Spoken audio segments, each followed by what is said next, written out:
ಚನ್ನಪಟ್ಟಣ ಗೆಲ್ಲಿಸಿದ ಡಿಕೆಶಿ ಪರ ಯೋಗೇಶ್ವರ್ ಸಖತ್ ಬ್ಯಾಟಿಂಗ್ ಮಾಡ್ತಿದ್ದಾರೆ. ಡಿಕೆ ಶಿವಕುಮಾರ್ ಸಿಎಂ ಆಗೋದ್ರಲ್ಲಿ ತಪ್ಪೇನಿದೆ ಅಂತ ಯೋಗೇಶ್ವರ್ ಹೇಳಿದ್ದಾರೆ. ಒಕ್ಕಲಿಗ ನಾಯಕತ್ವದಿಂದ ದೇವೇಗೌಡರು ಗೌರವಯುತವಾಗಿ ಬಿಡಲಿ ಅಂದಿದ್ದಾರೆ.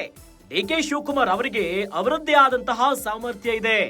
ಡಿಕೆಶಿಗೆ ಸಿಎಂ ಆಗುವ ಅವಕಾಶ ಬಂದ್ರೆ ನಾನು ಬೆಂಬಲಿಸ್ತೇನೆ ಅಂತ ಹೇಳಿಕೆಯನ್ನ ಕೊಟ್ಟಿದ್ದಾರೆ. ಚನ್ನಪಟ್ಟಣ ಗೆದ್ದು ಡಿಕೆಶಿಗೆ ಜೈ ಅಂದಿದ್ದಂತಹ ಸಿಪಿ ಯೋಗೇಶ್ವರ್ ಹೇಳಿಕೆ ಇದು. ಒಕ್ಕಲಿಗ ಸಮುದಾಯದ ನಾಯಕ ಆಗ್ತಾರಾ ಡಿಕೆ ಶಿವಕುಮಾರ್ ಅನ್ನುವಂತಹ ಪ್ರಶ್ನೆ ಮೂಡ್ತಾ ಇದೆ. ಜೆಡಿಎಸ್ ಬಿಟ್ಟು ಕಾಂಗ್ರೆಸ್ ಬೆಂಬಲಿಸುತ್ತಾ ಒಕ್ಕಲಿಗ ಸಮುದಾಯ ಹಾಗಾದ್ರೆ? ಇನ್ನು ದೇವೇಗೌಡರಂತೆ ಒಕ್ಕಲಿಗ ನಾಯಕ ಆಗ್ತಾರಾ ಡಿಕೆ ಶಿವಕುಮಾರ್? ಹಳೆ ಮೈಸೂರು ಭಾಗದಲ್ಲಿ ಒಕ್ಕಲಿಗರದ್ದೇ ಪ್ರಾಬಲ್ಯ ಇದೆ. ಇನ್ನು ಹಳೆ ಮೈಸೂರು ಭಾಗವನ್ನ ಹೋಲಿಸಿಕೊಂಡ್ರೆ ಡಿಕೆಶಿ ಸಿಎಂ ಆಗೋದು ಫಿಕ್ಸ್ ನೋಡಿ.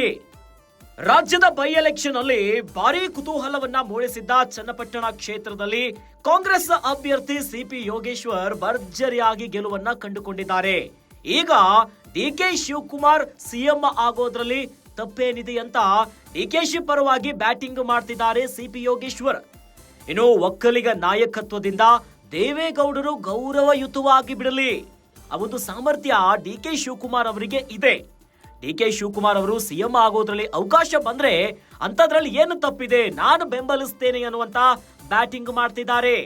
ಇನ್ನು ಚನ್ನಪಟ್ಟಣವನ್ನ ಗೆದ್ದು ಡಿಕೆಶಿಗೆ ಜೈ ಎಂದಿದ್ದಾರೆ ಸಿಪಿ ಯೋಗೇಶ್ವರ್. ಒಕ್ಕಲಿಗ ಸಮುದಾಯದ ನಾಯಕ ಆಗ್ತಾರಾ ಡಿಕೆ ಶಿವಕುಮಾರ್ ಅನ್ನುವಂತಹ ಪ್ರಶ್ನೆ ಮೂಡ್ತಾ ಇದೆ. ಜೊತೆಯಲ್ಲಿ ಜೆಡಿಎಸ್ ಅನ್ನ ಬಿಟ್ಟು ಕಾಂಗ್ರೆಸ್ ಅನ್ನ ಬೆಂಬಲಿಸುತ್ತಾ ಒಕ್ಕಲಿಗ ಸಮುದಾಯ, ಇವೆಲ್ಲ ವಿಚಾರಗಳು ಕೂಡ ಈಗ ಭಾರಿ ಚರ್ಚೆಗೆ ಗ್ರಾಸವಾಗಿಬಿಟ್ಟಿದೆ. ಇನ್ನು ದೇವೇಗೌಡರಂತೆ ಒಕ್ಕಲಿಗ ನಾಯಕ ಆಗ್ತಾರಾ ಡಿಕೆಶಿ ಅವರು? ಹಳೆ ಮೈಸೂರು ಭಾಗದಲ್ಲಿ ಒಕ್ಕಲಿಗರದ್ದೇ ಪ್ರಾಬಲ್ಯ ಇದೆ.